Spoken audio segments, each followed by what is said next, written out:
कृष्ण हरी मंडळी, सकाळी सकाळी शेतात आलो होतो शेतातले काम करण्यासाठी. बघू शकता शेतातले काम तर राहूनच गेले, पाऊसच भालता पडला.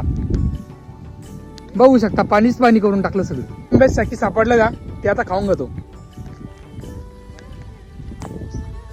खूप गोड आहे राव.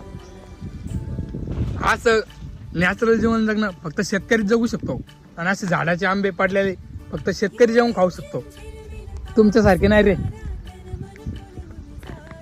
मग बाकी होते हा 2-3 ठिकाणी असे गंज होते पेटण्याचे बाकी होते, ते कचऱ्याचे ते पेटाचे राहून गेले. वारा सुटला म्हणल्यावर आंब्या खाली आंबे पडणारच. मग आंब्या खालून शाकी आणल्या आंबे खायला. 4-5 आंबे सापडले. तुम्ही पण जात असणार आंब्या खाली. त्या कामासाठी आलो शेणखत पांगण्यासाठी. ते शेणखत पांगाचं तर राहूनच गेलं. बघू शकता बैलगाडी देखील पाण्यात आली. ते काय शेणखत तिकडे पांगलं होतं कालच्याला, आणि आज सकाळी सकाळी जालतो सहाला शेणखत पांगण्यासाठी. ते शेणखत पांगण्याचं राहूनच गेलं. खूप पाणी पाडला, वारं पण खूप होतं. बघू शकता किती पाणी.